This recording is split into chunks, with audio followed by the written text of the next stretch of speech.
Hello everyone. Today I've got 4 unsettling delivery stories, and each one starts with a completely ordinary job going wrong in a way nobody could have prepared for. These are not supernatural stories. They are about bad decisions, mistaken identities, dangerous strangers, and those few seconds where doing the obvious thing can make everything much worse. It is a fairly grounded batch, but that honestly makes some of these moments hit harder. Before we begin, subscribe to the channel if you enjoyed these kinds of stories, and leave a like to help support the video. Now get comfortable, settle in, and let's begin with the first story.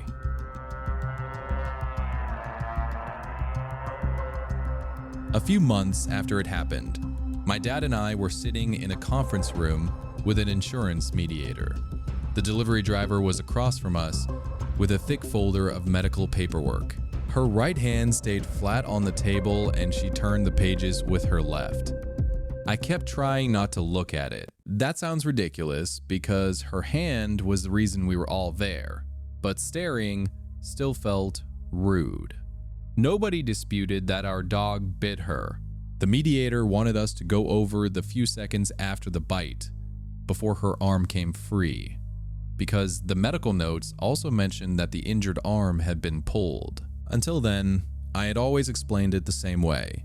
The door did not latch, the dog got out, and my dad and I tried to pull him off her as fast as we could. That was true. It is still true. Then the mediator asked why we kept pulling after she told us to stop. That winter, I was staying with my parents at their house in rural Minnesota. There is an enclosed front porch between the outside door and the main part of the house. It is basically where wet boots and packages end up before they come inside.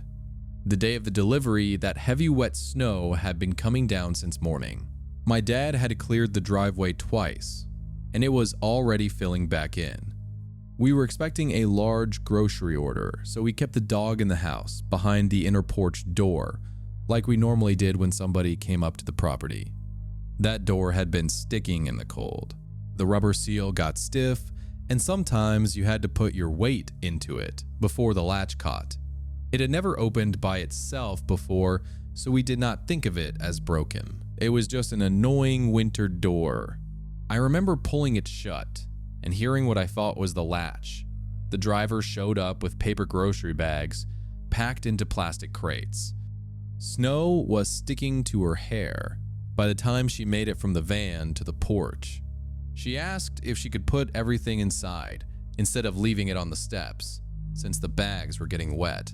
I held the outside door while she carried the first loads in. I moved some boots and the shovel out of her way. The dog was barking inside the house, but he always barked when someone came to the door, and I believe the inner door was closed. She came back with another crate and lowered it near that doorway. When she bent down, the inner door shifted toward the porch behind her. It did not swing all the way open. It moved just enough for the dog to get his head and shoulders through, and then he forced the rest of the way out.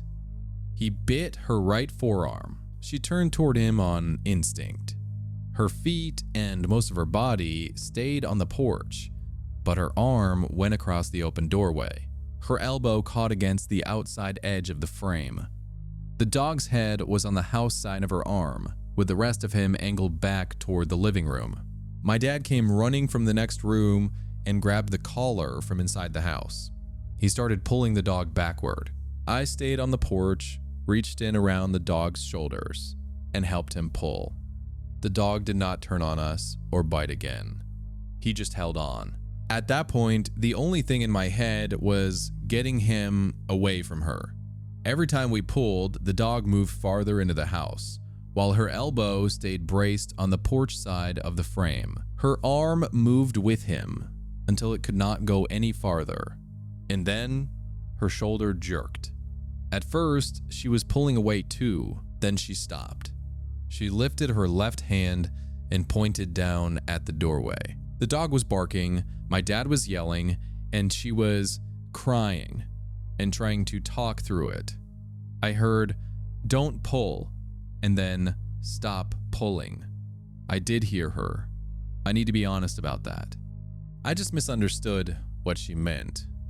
I thought she wanted us to stop because pulling hurt, not because her elbow was caught. And stopping, to me, meant leaving her arm in the dog's mouth longer. So we kept pulling him backward into the house. A neighbor down the road had been clearing snow near his driveway. He heard the yelling and came running over with his coat open and no gloves on. As soon as he stepped onto the porch, the driver caught his sleeve with her left hand and pointed at the doorway. "Stop pulling," she said. "My elbow." From where he stood, he could see what we were doing. Her body was still on the porch, while we were dragging the dog deeper into the house. He told us to stop, and this time we did. My dad kept both hands on the collar. The neighbor crouched beside me on the porch and helped hold the dog's body still instead of pulling him farther back. Once the constant pulling stopped, the driver turned her shoulder a little and lifted her elbow off the edge of the frame. I put an arm around her waist because she was folding forward. My dad and the neighbor held the dog in place. When her arm changed angle, the dog's grip loosened for a second, and she pulled free. We shut the dog in a back room. My dad called 911 while I pressed clean kitchen towels around her arm. She stayed conscious and answered us, but when I asked her to move her hand, 2 of her fingers barely moved. Even then, I thought my dad and I had done the obvious thing. I figured we had just taken too long to find the angle that made the dog let go. I did not think our pulling had caused a separate part of the injury. That was the version I brought into the mediation. The mediator went through the records with us and asked the driver to explain what she had been trying to say. The doctors could not tell exactly how much damage came from the bite and how much came from the pulling afterward. They could say that pulling on an arm caught against the door frame had made the tissue and nerve damage significantly worse. The driver said every time we dragged the dog backward, she felt another hard pull through her forearm.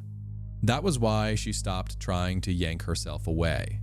She was pointing at the frame because her elbow was stuck, and she kept telling us to stop because each movement made it worse. I remembered it without needing the records to fill anything in. She stopped pulling her arm. She pointed down. She kept saying the same thing. I had decided the pain and panic were why she wanted us to stop. I had decided I understood what needed to happen better than she did. The mediation did not turn into a separate court fight. We did not dispute that the damage was permanent. She did not lose the hand, but normal movement never came back in 2 fingers, and she could not keep doing the heavier deliveries her job required. After the required quarantine, the dog did not return to my parents' house. I do not think every part of what happened was mine. The dog bit her. The door did not latch. My dad and I were both pulling, but I cannot describe myself as only the person who tried to help anymore. I heard her ask us to stop, and I decided I understood her arm better than she did. That first one felt especially rough, because the narrator was not trying to hurt anyone. He was trying to help, and that is exactly what makes the ending so heavy. The driver told them to stop. He heard her, and he still decided that he understood the situation better than she did. That part really got me. In a panic, people grab onto the first solution that makes sense, and sometimes they keep doing it even when the injured person is telling them something is wrong. The dog caused the attack, but the narrator has to live with knowing that his own attempt to help made the damage worse. That is a very human kind of horror. I was 22 when this happened, working evenings delivering food around a small town in northern New York. I used my own car, an old 5-speed I'd bought cheap. The heater usually worked, and second gear was a pain, but I drove it every day and knew how to handle it without thinking much about it. It was snowing a little that night. Nothing major, just enough to make the side roads slick. I had one late order near the industrial end of town, dropped it off, and walked back to my car. There was a man standing by the driver's door. At first, I thought he wanted to ask me something. Then he showed me a handgun and told me to hand over the keys. What I did next was stupid, and I know that. I grabbed the door handle and tried to keep him from opening it while pushing him away. It wasn't some brave move. I just reacted. The whole thing lasted maybe 2 seconds before he caught my right hand against the edge of the door and bent my thumb backward. I felt a dry pop. Pain shot into my wrist, and my hand opened by itself. He took the keys, shoved me back, and got in. I stood there holding my hand against my chest while he started the car, let the clutch out too fast, and stalled it. He tried again. On the third try, the car jumped forward about a foot and died. He got out fast, pointed the gun at me again, and said, "Get in. You're driving." So I did. He sat in the passenger seat, close enough that our coats touched. He kept the gun low against my side, and when another car passed, he lowered it toward my thigh so nobody could see it. My thumb was swelling already. I could move the shifter, but I couldn't grip it normally, and every shift sent pain into my wrist. I mostly steered with my left hand and used the side of my right palm on the stick. The first time I went for second, I nearly missed it because that gear always stuck. He told me to get out of town and avoid the well-lit streets. He didn't give me an address or even a direction. When I asked where he wanted to go, he just said, "Away from here." I took the road through the industrial edge because it had fewer intersections and I could stay in one gear longer. That was honestly the full extent of my planning. I wasn't trying to be clever. I was trying not to stall or slide and make him think I was doing it on purpose. The roads had packed snow with icy spots where traffic had worn them smooth. I did think about braking hard or jerking the wheel, but not as a real plan. With the gun against me and the road like that, a wreck seemed more likely to get me shot than help me. Jumping out made even less sense. He said he'd let me go once we were far enough outside town. I didn't trust him, but I didn't know for sure he was lying yet. More importantly, I had no option that didn't end with a gunshot, or both of us losing control of the car. We passed the last businesses, and it got dark, except for the headlights. A few miles later, I asked if we were far enough. "Still too close," he said. He didn't mention letting me go again. After that, I stopped expecting him to drop me off. I didn't know what he planned to do, and I still don't, but I kept thinking about what would happen once he didn't need the car moving anymore. My hand kept getting worse. At one point, I tried to shift into third and didn't get it all the way in. The engine revved hard when I hit the gas. He jumped and pressed the gun harder into my side. "What are you doing?" I missed the gear. My hands messed up. He looked down at the shifter, but he didn't try to take over. He couldn't. At the next intersection, he told me to turn right onto a darker road. He said it should come around toward the highway without passing through another town. I knew it from summer deliveries and a few trips farther out, but I almost never used it in winter. Past the houses, it broke off into forest and service roads, and you never really knew how far the plows had gone. "It goes that way?" he asked. Yeah. That was true in a general sense, so I turned and kept driving. The road narrowed pretty fast. Snow had been pushed up on both sides, and after a while, it looked like the plow had only made one pass. The car kept catching the ruts, so I slowed down. I wasn't trying to drag things out. I was steering mostly with one hand and trying to keep us on the road. He asked if I was sure we were going the right way. I said it still went in the direction he wanted. A minute later, he asked again, which would have been almost funny anywhere else. He had the gun but he had less idea where we were than I did. Then, the headlights caught a metal gate across the road. It was one of those heavy service gates, basically a metal bar with a chain and lock on one side.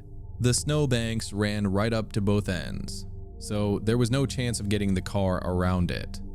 I stopped a few feet short, held the clutch in, and worked the shifter into neutral. He told me to turn around. I said there wasn't room, not with the road that narrow, and the snow piled that high. He leaned forward and looked around like I had somehow missed another lane. Don't move. He got out with the gun and walked around the front toward the chained side of the gate. He was only a few steps away, but he was outside the car now. He couldn't keep the gun against me and check the chain. At the same time, I pulled up the handbrake, shut off the engine, and opened my door. I didn't run straight down the road where he could see me. I went behind the car so the trunk blocked his view, then pushed through the deep snow around the far end of the gate and got onto the closed side. He shouted when he noticed. By then, the gate, snowbank, and car were between us. He had to come back around the front instead of reaching straight into the driver's side. I kept going down the closed road. Snow got into my shoes almost immediately, but the gate and trees kept breaking up his view. I didn't stop until I was far enough away to crouch behind the snowbank and use my phone. At the hospital, they told me my thumb was broken. I couldn't do deliveries for a few weeks, which hurt financially more than I like admitting. My car was returned to me later, separately. I never got a clear answer about where the man had come from, or what happened to him after that night. The only part I'm sure about is that he kept me alive for exactly as long as he needed somebody who could make that car move. I liked how simple the tension was in this one.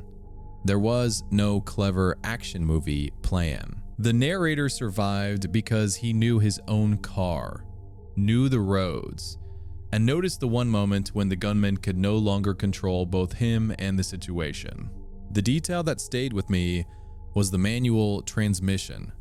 The same damaged hand that made every shift painful was also the reason the man needed him alive. That is such an uncomfortable balance, because the narrator understands that his usefulness is temporary. Once the car stops, he may stop being necessary. The service gate gave him a chance, but until that moment, every mile felt like borrowed time. I do deliveries for a regional specialty pharmacy. Most of what I carry is patient-specific medication, the kind you can't just leave on a porch and call it done. This happened near the end of an afternoon route, outside a small town in central Pennsylvania. On one of those semi-rural roads where the houses sit back a little and everybody has a driveway. The package was a small sealed box in one of our insulated coolers. It had cold packs and a temperature indicator, which is normal for that kind of delivery. I'm not naming the medication because it doesn't matter. The important part was the note saying the patient had to receive it in person. Nobody else was approved, so I needed to see her, confirm her name, and get her signature. People get annoyed by that rule pretty often. I get it. From their side, I'm holding medicine they already paid for and refusing to hand it to someone who lives in the same house. Usually, there's a little arguing, the patient appears in pajamas, and everybody moves on. Or I take it back, and the pharmacy tries again later. I pulled into the driveway, which ran along the side of the house, checked the cooler, and went to the front door. A man answered. He said his wife felt too sick to come over and told me to leave the box with him. I checked the order again and said I couldn't, unless he was listed. He gave me her full name and date of birth, then said he knew exactly what was in the package. None of that seemed strange at the time. Family members usually know those things, and a lot of them hear authorized recipient as, "I think you're lying to me." I told him she didn't have to come outside. She could stand back in the hallway where I could see her, confirm who she was, and sign. That would have been enough. "She's not coming to the door," he said. So I told him I couldn't release it. He asked if I was really going to make a sick woman wait because of paperwork. I checked the screen once more, mostly so I could say for sure I hadn't missed an exception. There wasn't. 1. I told him I couldn't hand it to him or leave it on the porch. He said he'd complain to the pharmacy and shut the door hard enough to rattle the storm door. I was annoyed, but that was it. I'd had versions of that argument before, and I still had stops left. I went back to the van, put the cooler into its secured spot, and opened the failed delivery form in the route app. I picked required patient unavailable. One more tap would have closed the stop. Then I heard tapping from the side of the house. It was faint enough that I first thought something was loose near the foundation. Then I heard a woman's voice. I couldn't understand the words, but it was coming from low down, beside the driveway. I got out and looked along the wall. There was a small basement window, almost level with the ground, only a few yards from the van. My first thought was that the patient had heard the argument and was trying to catch me before I left with her medication. The basement was darker than the yard, so at first I could only see movement behind the glass. Then a woman pulled herself up, far enough for me to see her face. She was wearing pajama pants and a loose t-shirt. One side of her face was swollen and there was dried blood near her hairline. She kept one arm pressed against her body. I crouched so I could see her better, but I didn't get right up against the window. I asked her to tell me her name. She gave me the same full name that was on the order. Then she said very quietly, "Please don't leave." She kept glancing toward the back of the basement. I could see part of a wall and what looked like the bottom of a staircase. I asked what had happened. She said her husband had hit her. The upstairs door was locked and she didn't have her phone. I didn't ask her to explain why. Honestly, I was trying not to make her repeat things through a window while he was somewhere upstairs. She had identified herself. She was hurt, and she was saying she couldn't get out. That was enough for me. I told her I was going back to the van. I didn't return to the front door or touch the basement window. I got behind the wheel and left the failed delivery form unfinished. When I looked up, the front door opened. Her husband came onto the porch and saw that I was still there. He walked down the steps, but stopped well short of the van. "You need to leave," he said. "Why were you walking around the side of my house?" I locked the doors. The van was facing the road, and from the driver's seat I could see the porch and the wall with the basement window. I told him I had to contact dispatch before closing the order. He pointed toward the road and said I could call them while driving. Then he said his wife took medication that sometimes made her confused, and whatever she had told me was a family matter. I didn't tell him what I'd seen or what she'd said. I didn't accuse him either. I hadn't watched him hit her, and I was still parked on his property.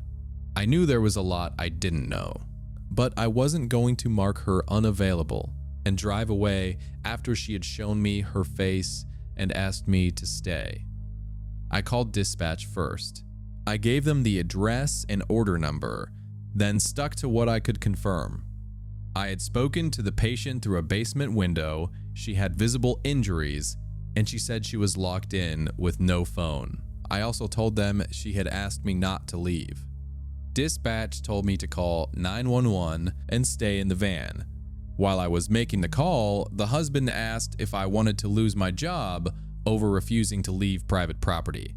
I kept the doors locked and called 911. I gave the operator the same information. I didn't try to explain his motive or fill in what had happened before I arrived. The operator told me to stay inside and not approach the house. The cooler was still secured and could hold temperature through a normal delay, so there was nothing I needed to do with the package. The husband told me to leave a few more times, then went back closer to the house. I stayed put. First responders arrived a little while later, and an ambulance came after them. I pointed out the basement window and repeated what the woman had told me. Then I stayed near the van. I didn't go inside, and from where I was parked, I couldn't see what they were doing in the house. After a while, they brought her out. She was conscious, but she looked worse in daylight than she had through the glass. More of her face was swollen than I'd been able to see, and she was still holding the same arm close, while the medics took her to the ambulance. She didn't speak to me, and I didn't try to get her attention. They kept her husband separate, near the house. I gave one of the responders my contact information, and went over what I had seen and heard again. Nobody told me what charges he might face, or what exactly had happened before I got there. I never learned the whole family story afterward. Once dispatch cleared me to finish the route side of things, I checked the package. The seal was intact, and the temperature indicator was fine, so I took it back to the pharmacy. The delivery was closed as unsuccessful because the medication had never been released. I removed the reason I had already selected, the one saying the patient was unavailable. The calls and what I had witnessed went into a separate incident report. In that report, I had to explain why I hadn't left. This one worked for me because the safety rule that seemed annoying at first ended up being the only reason the driver stayed long enough to notice anything. If he had been allowed to leave the medication with the husband, he probably would have driven away without ever seeing that basement window. And honestly, please don't leave, is the line that sticks. He did not know the whole situation, and he did not pretend that he did. He stayed with what he could confirm called the right people, and refused to be pressured into leaving. Sometimes the most important thing a person can do is simply remain there long enough for someone else to be seen. I was 24 when this happened. At the time, I was doing food delivery around Southwark on 2 apps and renting an e-bike month to month from a small place near Elephant and Castle. I normally used the same bike. It wasn't great, but I knew what was wrong with it and what wasn't, which is about all you want from a work bike. If the bike or my phone was out, I wasn't earning.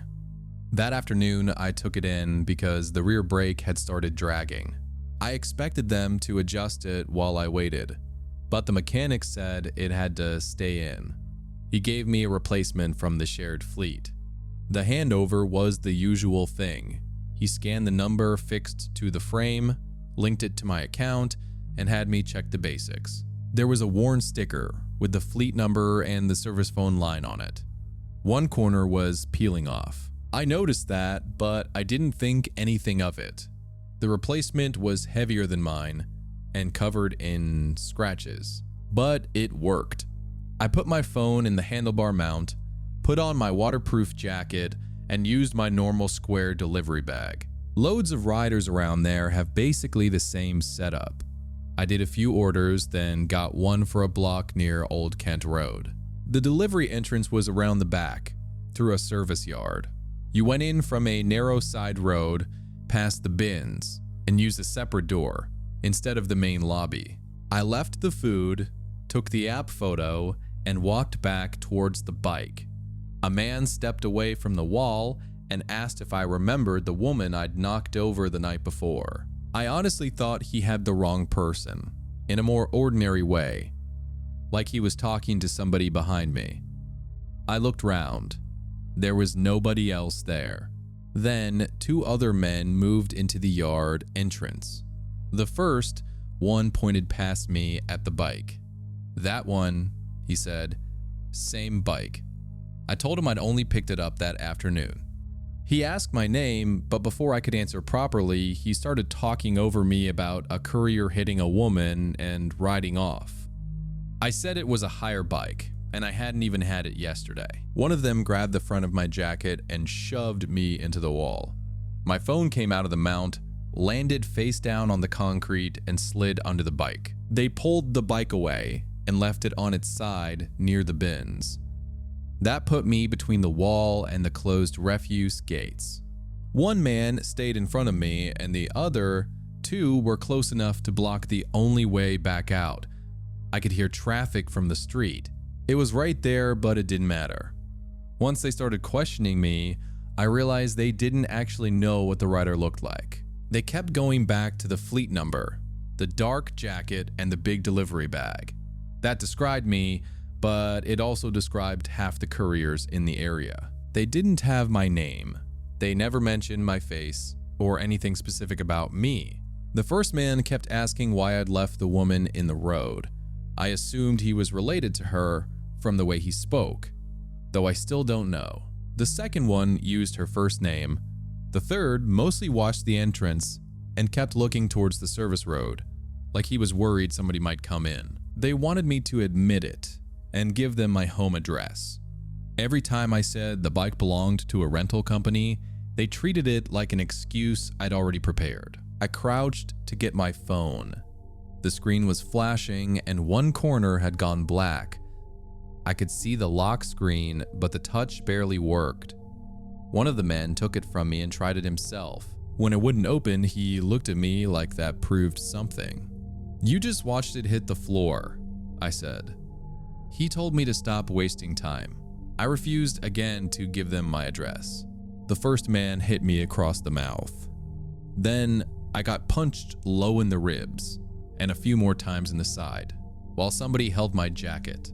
I can't say exactly how far they meant to take it. The hits came between questions though.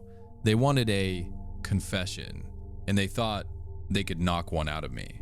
After that, I stopped trying to tell the whole story. The more I explained, the more it sounded like lying to them. So I kept repeating the only useful facts: the hire place was near Elephant and Castle. I'd collected the bike after 4, and the number on the frame would be logged to whoever had it. I told them to call the service number on the sticker. They didn't see the point. To them, the bike itself was proof, and my broken phone was just convenient. The man near the entrance said they should get my address and deal with the rest later. Another said they needed the rider's real name first. That was the first time they started arguing with each other, instead of all talking at me. Listening to them, it became clear they knew nothing about my shift. They didn't know which app I was on or where I'd been before that delivery. They hadn't known my name until they asked. All they had was the bike. I pointed at the sticker again. "If you want whoever had it yesterday, that number is the only thing you've got." The man holding my broken phone took out his own, photographed the fleet number, and called the service line. I don't think he believed me. He seemed to think the hire place would give him the previous rider's name. He put the call on speaker.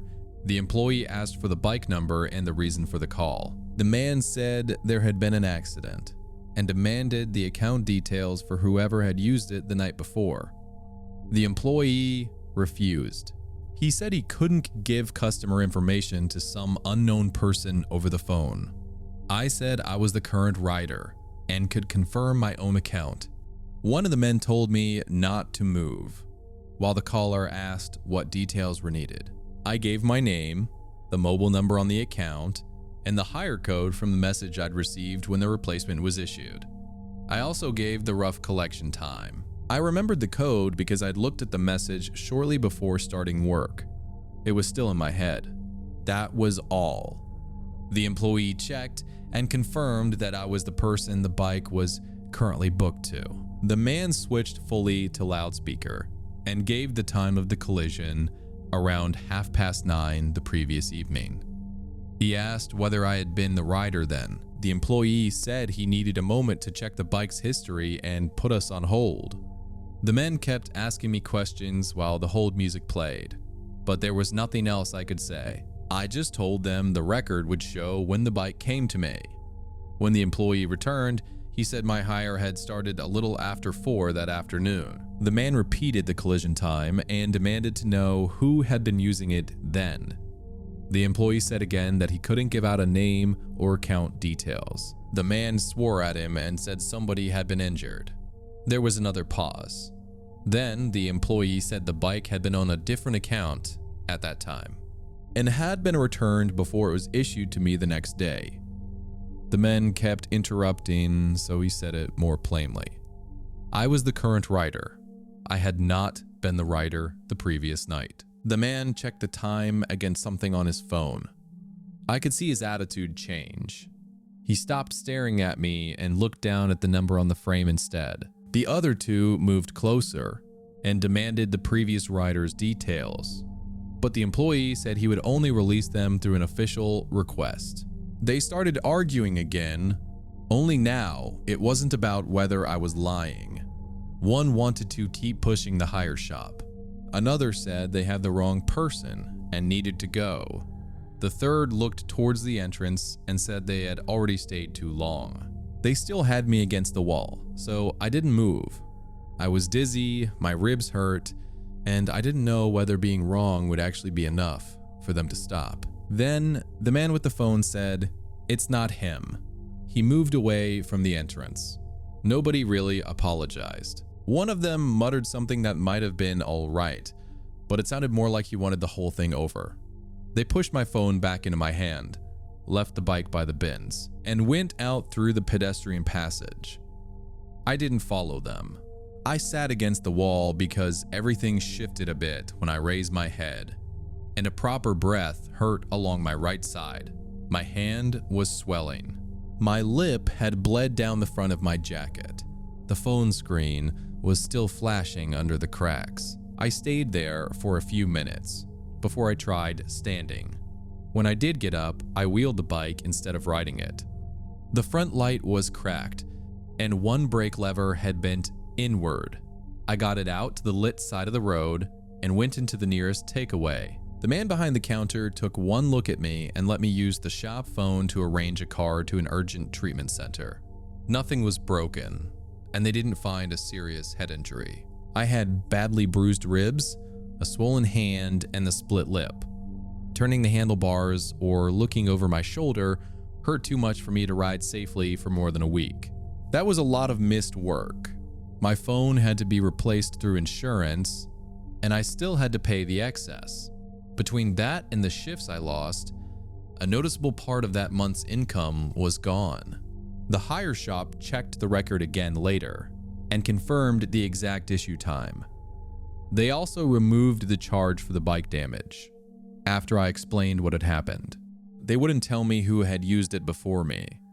I never found out whether those men identified the actual rider or went looking for someone else. They didn't come back or contact me. For a while, I refused any replacement from the shared fleet. That lasted until my usual bike needed another repair, and the choice was taking what they had or losing more shifts. Now, whenever they give me a different bike, I check the fleet number before I leave and save a photo showing the exact time it was linked to my account. That final story is frightening in such a modern, ordinary way. The man did not identify the rider by his face, his name, or anything personal.